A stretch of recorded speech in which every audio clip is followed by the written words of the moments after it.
कि middle school से हमारे यहाँ कुल 10 मॉडल अलग अलग टॉपिक्स पर आए थे। इसी तरह हाई स्कूल से 13 मॉडल थे और जूनियर कॉलेज से 24। कुल मिलाकर 47 मॉडल्स इस साइंस एग्जीबिशन में शामिल रहे। और एक ख़ास चीज़ ये थी कि इस बार हमारी साइंस एग्जीबिशन की तैयारी के लिए बच्चों को हमने बहुत कम वक्त दिया, कि जुमेरात तक हमारे स्पोर्ट्स और सोशल गैदरिंग के इवेंट्स चल रहे थे।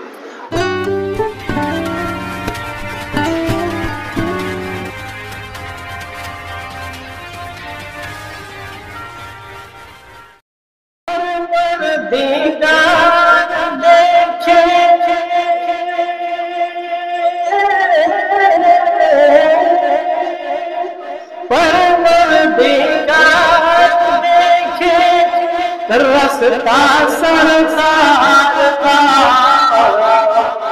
रूल आमीन छूए तलवार सरकार का, तलवार सरकार का रूल आमीन छूए तलवार सरकार का।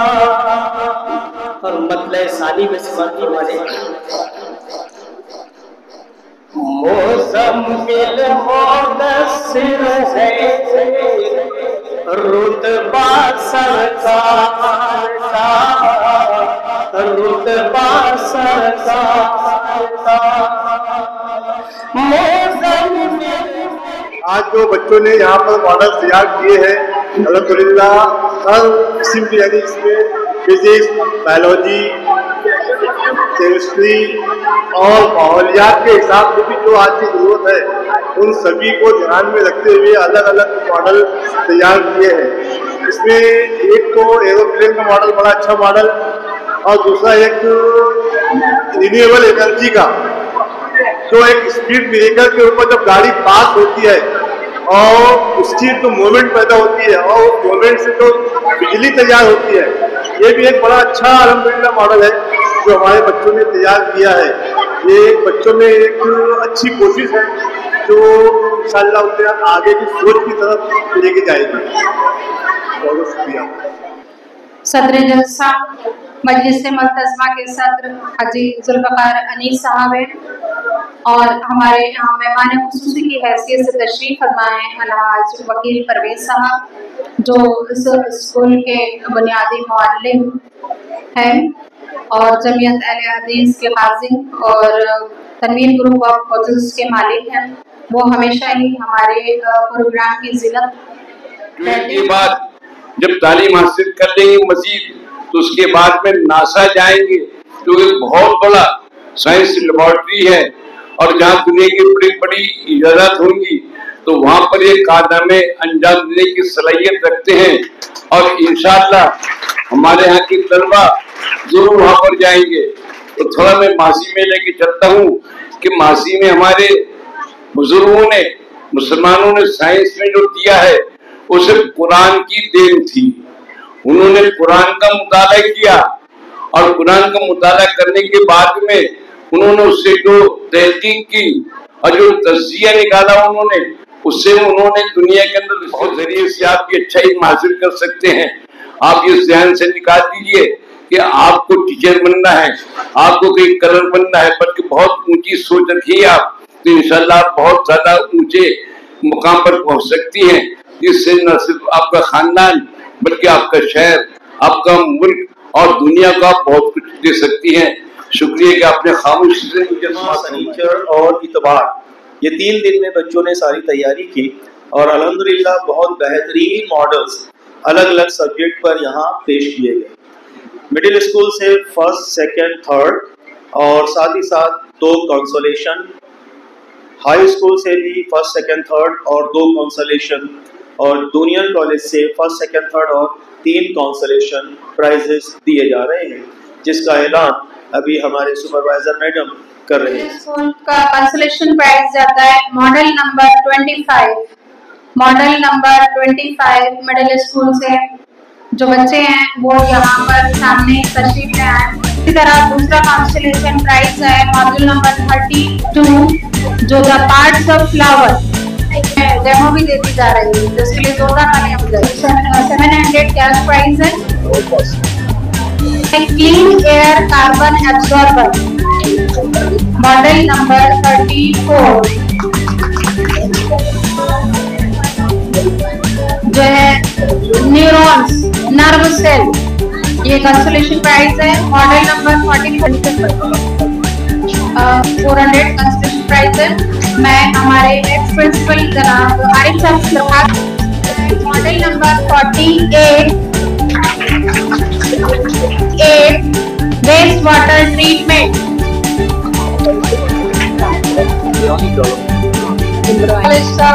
Third consolation price. अब इसी तरह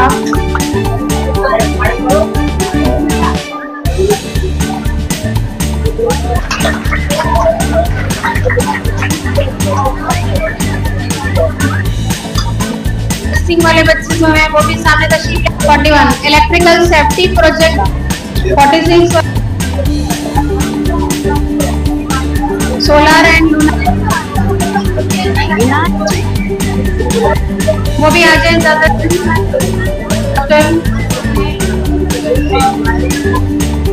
तशरीफ लाएं। इसी तरह magnetic free energy model number 21 तशरीफ लाएं। और 22 डाइजेस्टिव सिस्टम वो बच्चे भी लाइन अप हो जाए। मैग्नेटिक फ्री एनर्जी वाले बच्चे। और उसके बाद 22 जो है डाइजेस्टिव सिस्टम। इसके बाद laser security alarm 23 model number 23 के बच्चे जल्द अज जल्द सामने तस्वीर लाएं, लाइन अप हो जाए और जल्द से जल्द आए। लेजर सिक्योरिटी अलार्म वाले बच्चे आ जाए। And the last one carbon purification model number 24। और कोई ऐसे जो है जो रह गए हैं छूट गए हैं?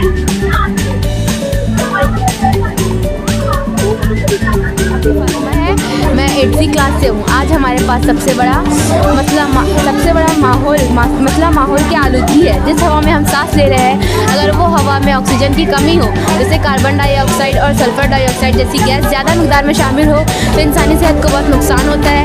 आँखों से आंसू निकलते हैं, आँखों में जलन होती है और हमें सांस लेने में दिक्कत होती है, प्रॉब्लम होती है। ये हमारी फैक्ट्री है, हमने इसमें दिया जलाकर रखा हुआ है। यहाँ पर एग्जॉस्ट फैन लगा हुआ है, यहाँ से उसका धुआं यहाँ पर ट्रांसफ़र हो रहा है। हमें को देखिए, ये हमने यहाँ पे कॉटन लगाया हुआ है। ये कॉटन कार्बन को एब्जॉर्ब करेंगी और वाइट धुएं को यहाँ से बाहर निकालेंगी। मैम देखिए धुआं आ रहा है, आप देख सकते हैं। ये काला है और ये white. Thank you ma'am. Thank you ma'am. हमारे साथ में कुछ पेरेंट्स वो जुड़ गए हैं। ये मॉडल देख के आपको कैसा लगा? नहीं, बच्चों ने बहुत मेहनत करी है, अच्छा मॉडल बनाए हैं बच्चों ने। बच्चे बहुत मतलब और इनकी अप्रोच कैसी लगी? अच्छी है, ठीक है ना।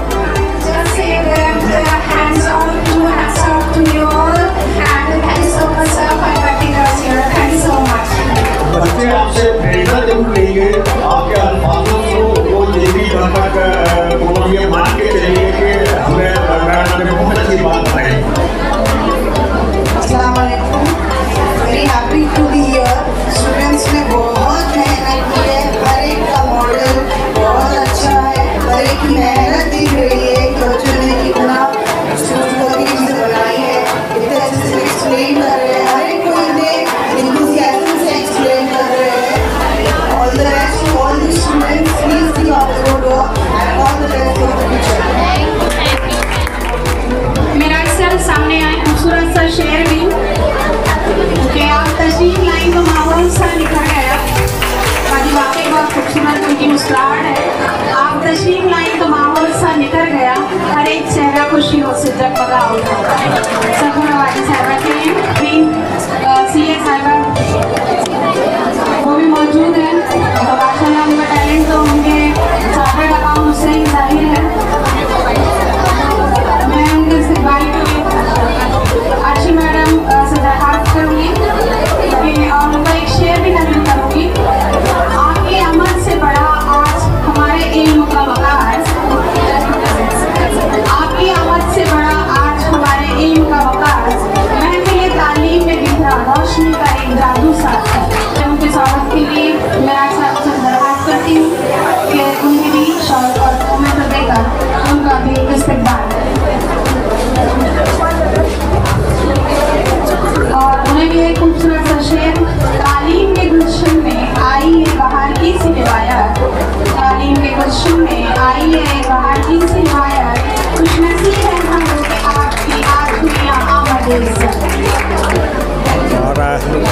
जैसा कि आप देख रहे हैं कि इस्लामिया हाई स्कूल में जो साइंस एग्जीबिशन यहाँ पर चल रहा है और TNN 24 उर्दू न्यूज़ में हम आपका इस्तकबाल करते हैं। और आपको कैसा लगा यहाँ का एग्जीबिशन? और जैसा कि एंकर हमें बता रही थी कि आप काफ़ी यहाँ पर इस संस्था से जुड़े हुए हैं।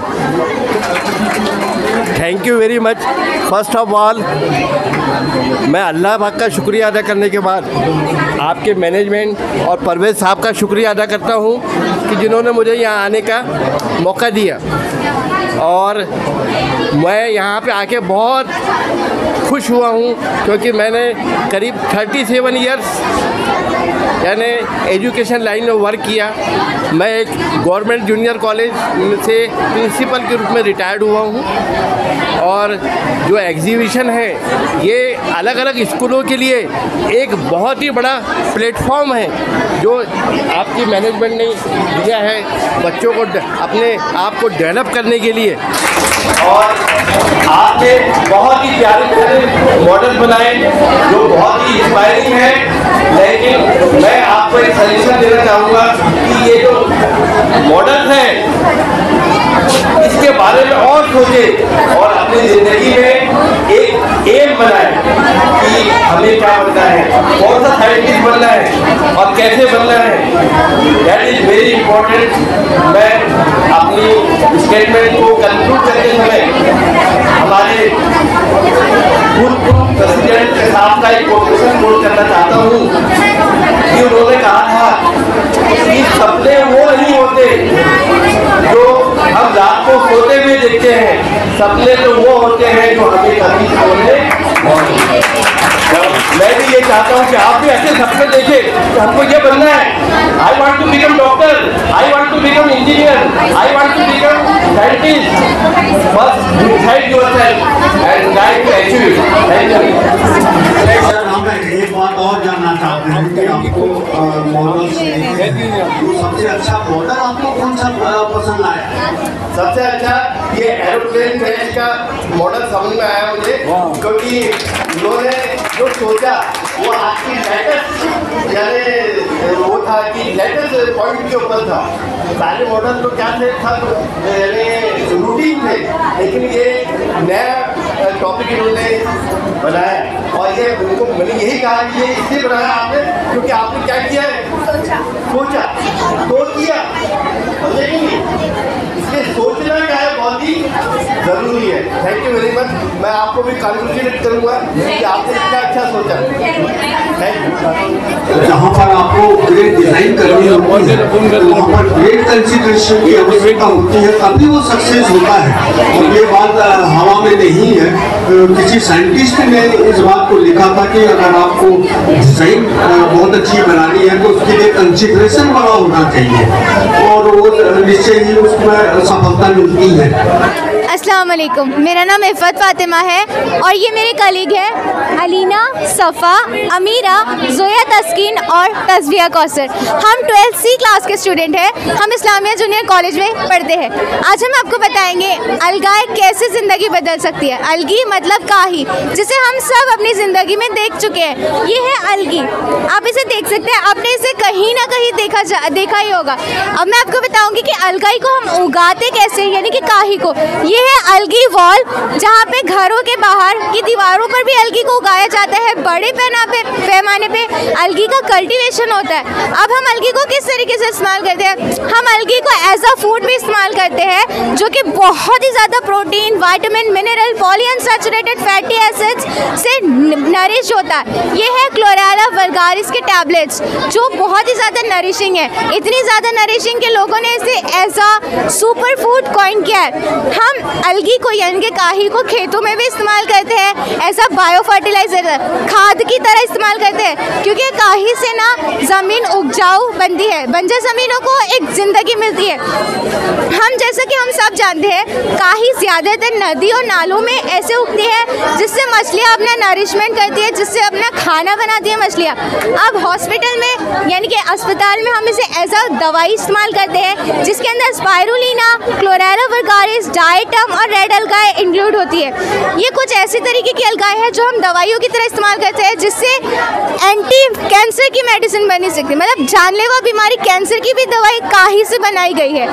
और ये है इसरो, जहाँ पे एस्ट्रोनॉट्स एज अलगी को as a life supporting agent space में लेके जाते हैं और एज अ मेडिसिन और एज अ फूड प्रोडक्ट भी इस्तेमाल किया जाता है। ये अलगाई इंडस्ट्री जहाँ पे बड़े पैमाने पे अलगाई का खेती बाड़ी होता है। तो मैं आपको बताऊँ, ये है जेलिडियम रेड अलगाए, ये है जेलिडियम रेड अलगाए, जिसे हम मेकअप कॉस्मेटिक जेल प्रोडक्ट्स में इस्तेमाल करते हैं। ये है क्लोरेरा वर्गारिस, जिसे हम सिंगल सेल प्रोटीन के नाम से जानते हैं। ये है डायटम और ये स्पाइरुलिना, हम इसे दवाइयों में इस्तेमाल करते हैं। ये ऑसिलेटोरिया, जिसे मछलियाँ अपना खाना बनाती है। ये अदर यूजेस ऑफ अलगाए है, जिसके बारे में आपको बताऊंगी। अभी जो मार्केट में जो खाने पीने के फूड कलर्स आते हैं वो कार्सिनोजेनिक है, वो जानलेवा है, कैंसर कॉजिंग है, लेकिन इससे जो कलर्स बनते हैं ना सर, वो बिल्कुल सेफ और नेचुरल है। अब हम सब की परेशानी, आपकी परेशानी, मेरी परेशानी, हम सब की परेशानी प्लास्टिक, जिसके ऊपर बैन भी लग गया है। लेकिन मैं आपको बताऊँ, काई से हमने प्लास्टिक भी बनाया है, यानी कि अलगी प्लास्टिक, बायो प्लास्टिक, जो सिर्फ 90 दिन के अंदर डिग्रेड हो जाता है। कहाँ ये प्लास्टिक जो हज़ारों साल तक डिग्रेड नहीं होता, और कहाँ अलगी का प्लास्टिक जो सिर्फ 90 दिन के अंदर डिग्रेड हो जाता है। इससे मछलियाँ अपना खाना बनाती है। कहाँ वो मछलियों की जान लेता था और कहाँ अब उनका खाना बन रहा है। इसके बाद चलिए हम पता करते हैं कि अलगाई से हम क्या क्या और चीज़ें बना सकते हैं। तो अलगी से बायोफ्यूल यानी कि बायोडीजल भी बनाया जा चुका है। डीजल जो अभी लिमिटेड अमाउंट में है, क्या पता कल वो रहे ना रहे, तो अलगी से हमने जो डीजल बनाया उससे हम गाड़ियों में इस्तेमाल कर सकते हैं। तो अल्लाह ताला ने हमें अशरफुल मखलूक़ात बनाया है, होमो सैपियंस बनाया है। हमारा इस प्रोजेक्ट का एम यही है, यही गोल है कि हम लोगों को अवेयर करें कि ये सारे रिसोर्सेज भी हमारे ही लिए है, हमारे लिए ही अल्लाह ताला ने ये सब कुछ बनाया, और हमारी रिस्पॉन्सिबिलिटी है एज अ नेक्स्ट जनरेशन कि हम लोगों को अवेयर करें कि ये सारे रिसोर्सेज भी हम इस्तेमाल कर सकते हैं as a better and greener environment. This is our choice to choose greener and better environment. Thank you. किया आपने ये सर, बस अल्लाह ताला ने हिदायत दी और हमने कर लिया। और ऐसे समझ लीजिए कि हम अपने भारत के अंदर चेंजेस लाना चाहते हैं। हम बस लोगों को बताना चाहते हैं कि ये सारे रिसोर्सेज जिसे हम एज अ वेस्ट ही समझते हैं, काहे को लोग वेस्ट कहते हैं, गंदगी कहते हैं, बट ये कितनी काम की चीज़ है जी। और आप बता रहे थे कि इसको सिर्फ 2-3 दिन में इतना कलेक्शन आपने किया है और इतनी मेहनत करी है, तो ये सब कैसे किया है? मतलब sir, team work makes the dream work. हम लोग 8 लोगों ने ये सब बनाया है, तो दिन रात एक करना पड़ गया, क्योंकि अभी हमारी गैदरिंग ख़त्म हुई है, तो 2 दिन के अंदर हमें मॉडल बनाना था। हमने कोशिश की और बन गया जी। और ये सब कुछ, ये जो एल्गी है, ये सब रियल है, हम लोगों ने एक्चुअली कलेक्ट किया है अलग अलग जगह से। चलिए, हम आपकी पूरी टीम को और यहाँ के जो प्रिंसिपल है और टीचर स्टाफ को हम बहुत बहुत मुबारकबाद देते हैं कि उन्होंने एक ऐसी थीम को बच्चों के दिमाग में लाई है जो हिंदुस्तान में आज उसकी ज़रूरत है। जहाँ पर प्लास्टिक है, डीजल है, उसकी समस्या लगातार दिन ब दिन बढ़ती जा रही है। उसको मिनिमाइज़ करने के लिए इन्होंने ये बहुत अच्छा मॉडल बनाया। बताना चाहते हैं, मेरा नाम अलविना तबस्सुम है, मेरी फ्रेंड का नाम शिजा शहरीन है। हम दोनों ने मिलकर ये क्रिएटिविटी से हमने अपनी सोचों से बनाया है। देखिए, अहमदाबाद में रिसेंटली एक इंसिडेंट हुआ है जिसमें बहुत से पैसेंजरों की जान जा चुकी है, और उस मतलब वो एक मेडिकल कॉलेज के ऊपर आके गिरा था, जो प्लेन क्रैश हुआ था। तो मेडिकल कॉलेज के स्टूडेंट को भी प्रॉब्लम हो गई और प्लेन पूरी तरीके से डैमेज हो चुका था। तो उस क्रिएटिविटी से हमने सोचा थोड़ा हमने अपना दिमाग लगाया। तो इन फ्यूचर अगर से कोई ऐसा अहमदाबाद वाला इंसिडेंट रिपीट होता है तो हम क्या कर सकते हैं, जब इसका हमारा एरोप्लेन का इंजन फेल हो जा रहा है या फिर हमारा प्लेन का आउट ऑफ कंट्रोल हो जा रहा है, तो हम पैसेंजर वाला कंपार्टमेंट को मतलब आसानी से नीचे उतार सकते हैं। और जो पायलट रहेगा उसके पास एक अपॉर्चुनिटी रहेगी कि वो पैसेंजरों की जान बचा सके। जो पायलट रहेगा उसके कारण एक रेड कलर का बटन रहेगा जिसका नाम है कॉकपिट। अगर से वो प्रेस करता है तो ये जो पैराशूट रहेगा ये बहुत हाई क्वालिटी के रहेंगे, तो ये ओपन हो जाएंगे, जिस वजह से ये पैसेंजर वाला कंपार्टमेंट जो है ये पानी के ऊपर हो जाएगा। और जब ये पैसेंजर वाला कंपार्टमेंट पानी के ऊपर आ जाएगा तो ये बोट के इसमें कन्वर्ट हो जाएगा, मतलब ये बोट के ऐसे फ्लोटिंग करेगा, जिससे पैसेंजरों की जान बच जाएंगी और साथ ही साथ परिंदों की भी जान के लिए हमने कुछ किया है। जैसे कि अभी मेरी फ्रेंड ने आपको बताया, इससे पैसेंजर्स की तो जान बच रही है, पर साथ ही साथ हमें परिंदों के बारे में भी ज़्यादा सोचना चाहिए। जाहिर है वो भी हमारे माहौल का एक हिस्सा है। देख सकते हैं आपके प्लेन जिस डायरेक्शन में आता है उसी डायरेक्शन में कई बार बर्ड्स भी आते हैं, तो इससे क्या होता है, दोनों का टकराव हो जाता है, तो इससे बर्ड्स की तो जान चली जाती है, पर इससे प्लेन को भी बहुत ज़्यादा नुकसान होता है। तो हमने एक तकनीक अपनाई है, इसमें हमने सामने एक सेंसर लगाया है। इस सेंसर की मदद से ये होता है कि जब भी अगर इसके सामने कोई चीज़ आ रही है या कोई बर्ड्स आ रहे हैं तो ये सेंसर की जो लेज़र है ये 200 किलोमीटर से 300 किलोमीटर की दूरी पे काम करते हैं। तो ये लेज़र जैसी उनके सामने आएगी, ये बर्ड्स की आंखों में थोड़ी सी प्रॉब्लम होगी। इससे क्या होगा, बर्ड्स को ये इंडिकेट हो जाएगा कि सामने से कोई एक हार्मफुल चीज़ आ रही है जो उनको प्रॉब्लम दे सकती है। तो अगर वो सीधी डायरेक्शन में आ रहे होंगे तो अपनी डायरेक्शन को चेंज कर देंगे और वो दूसरी डायरेक्शन में चले जाएंगे। हमारे इस मॉडल में एडवांटेज ही एडवांटेज है, इसके कोई डिसएडवांटेज है नहीं। इससे एटमॉस्फेयर को भी बहुत फ़ायदा है और इससे एनिमल्स को भी बहुत फ़ायदा है, बर्ड्स को भी कोई बहुत फ़ायदा है और ह्यूमन बींग्स को तो इससे फ़ायदा है ही है। Thank you so much. मेरा नाम मोहम्मद फुरकान है और मैं 12th क्लास हूँ। मेरा नाम मोहम्मद हरमैन है और मैं भी 12th क्लास को। ये हमारा प्रोजेक्ट है electricity generation from speed breaker. इसमें हम मैकेनिकल एनर्जी से इलेक्ट्रिसिटी प्रोड्यूस करेंगे। जैसे ही हम इस पे प्रेशर लगाएंगे, ये प्रेशर से शाफ्ट नीचे जाएगी जो लीनियर मोशन परफॉर्म करेगी, जिसकी वजह से गियर घूमेगा और ये गियर घुमा के शाफ्ट की मदद से नीचे वाले गियर को घुमाएगा और जनरेटर के थ्रू इलेक्ट्रिसिटी प्रोड्यूस होंगी। फॉर एग्जांपल ये गैल्वेनोमीटर है, ये रीडिंग शो कर रहा है। प्रेस करना, प्रेस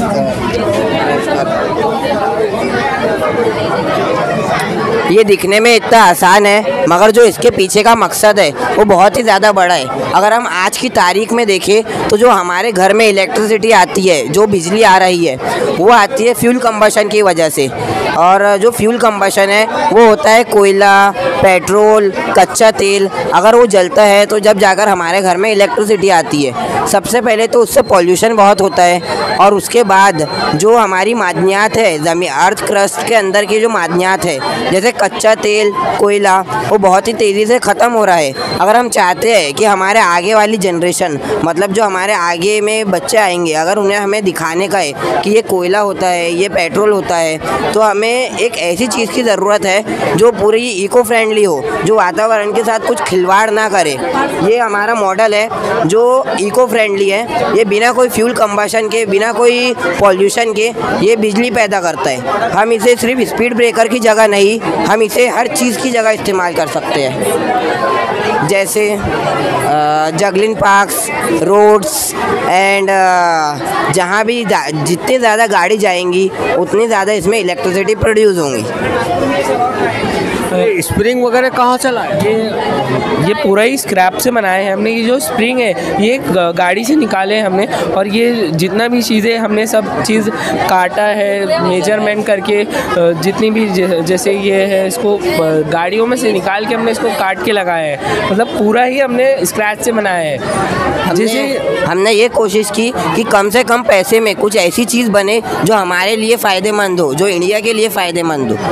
आप मतलब बच्चों की मेहनत के बारे में बच्चों की मेहनत के बारे में मैं बस इतना कहना चाहूँगा कि ये बच्चों ने बहुत छोटे लेवल पे, मुझे ऐसा लगा नहीं था कि ये लोग इतना कुछ कर पाएंगे, क्योंकि हम लोग जिस कंट्री में हम लोग रहते हैं ये जो है वो डेवलपिंग कंट्री, और जापान वगैरह में इन सब चीज़ों का इस्तेमाल होता है, वो developed country.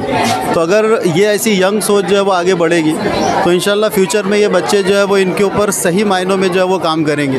My name is शिफा राज, हम लोग 6th क्लास के स्टूडेंट हैं। हमारे मॉडल का नाम है नेशनल फार्मिंग। पिछले कुछ दिन पहले मैं अपने दोस्तों के साथ बैठकर नेचर पर बात कर रही थी कि मुझे ख्याल आया नेचर ने जो हमें चीज़ें दी उसका इस्तेमाल करके क्या किया जा सकता है। कुदरत ने हमें हवा पानी गिरा जैसे बेशुमार नेमतें दी है। सूरज रोशनी, हवा पानी का इस्तेमाल करके खेती बाड़ी जो कि आज रोज़मर्रा की ज़रूरत है, इसमें किसानों की मदद की जाए। Thank you.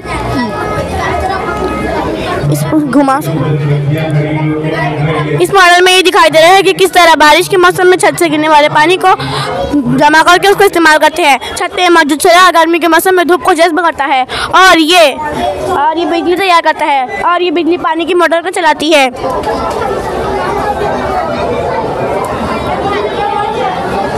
जिससे फसलों को पानी मिलता है। इस मॉडल में एक विंड मिल बनाई गई है जो कि बताती है कि गर्मी के मौसम में बारिश के मौसम में सोलर अगर ना चलाए ना बिजली बनाए तो सोलर विंड मिल से बिजली बनाकर पानी की मोटर को चला सकते हैं। Thank you. Good afternoon. My name is Nashra Parveen and she is Aisha. My name is Aisha Siddiqa from class 10C. My model name is nuclear power plant. ये एक ऐसा प्लानेट है जो न्यूक्लियर रिएक्शन करके बिजली बनाता है।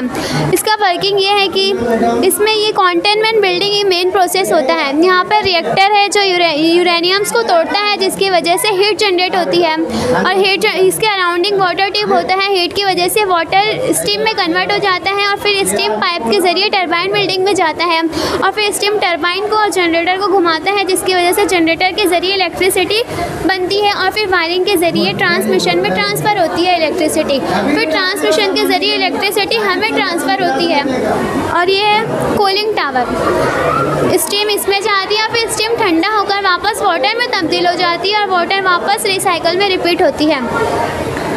ये रेड वेस्ट बिल्डिंग है। प्लानेट से निकलने वाले जितने भी खतरनाक मवाद होते हैं यहाँ पर आके जमाते हैं क्योंकि इसके वेस्ट बहुत खतरनाक होते हैं और बहुत ज़्यादा नुकसान भी हो सकता है। ये एक्सिलरी बिल्डिंग है। ये टरबाइन बिल्डिंग और स्विच बार बिल्डिंग को कंट्रोल भी करता है। ये डीजल जनरेटर बिल्डिंग है। किसी कारण अगर बिजली फ्यूज़ हो गई या काम नहीं कर पाई तो ये पूरे सिस्टम को कंट्रोल कर लेता है। न्यूक्लियर पावर प्लांट के बहुत सारे फ़ायदे भी और नुकसान भी है। न्यूक्लियर पावर प्लांट बहुत ज़्यादा इलेक्ट्रिसिटी कम फ्यूल में जनरेट भी कर देता है और कार्बन डाइऑक्साइड भी बहुत कम रिड्यूस करता है। इसके नुकसान भी ये है कि बहुत ज़्यादा अगर ये हो गया रेडिएशन ज़्यादा नुकसान करता है जिसकी वजह से आसपास की जो माहौल है वो कई सदियों तक ख़राब हो जाती है। वहाँ पे हम रह नहीं सकते और इसके अंदर जो वर्कर्स इंजीनियर्स होते हैं उनके हेल्थ को बहुत ज़्यादा नुकसान पहुँचता है। Thank you. अरबाज सर ने हमको गाइड किए थे, वो हमारे क्लास टीचर हैं। आपसे एक मेरा सवाल है जी सर कि हर महापुरुष के पीछे महिला का हाथ जरूर होता है, तो क्या आप इस बात को मानते हैं कि इन बच्चों के पीछे टीचर्स का बहुत बड़ा हाथ है? सर टीचर ही जो है, टीचर के पास में जो है तो मट्टी आती है और टीचर जो है उस मट्टी को जो गूंद कर और चाक पर रख कर जो है उससे जो भी चीज़ बनाता है वो काम टीचर का होता है। सिर्फ मट्टी कोई काम की नहीं होती। आप खेती बाड़ी में भी चले जाइए वो सिर्फ मट्टी रहती है, लेकिन उसको किसान जो है अपने तौर पर इस तरीके की बनाता है कि उससे बेहतर से बेहतर फसल ले सके। इसी तरीके से टीचर जो है हर लाइन में हर चीज़ को बनाने में टीचर का ही ज़बरदस्त हाथ होता है।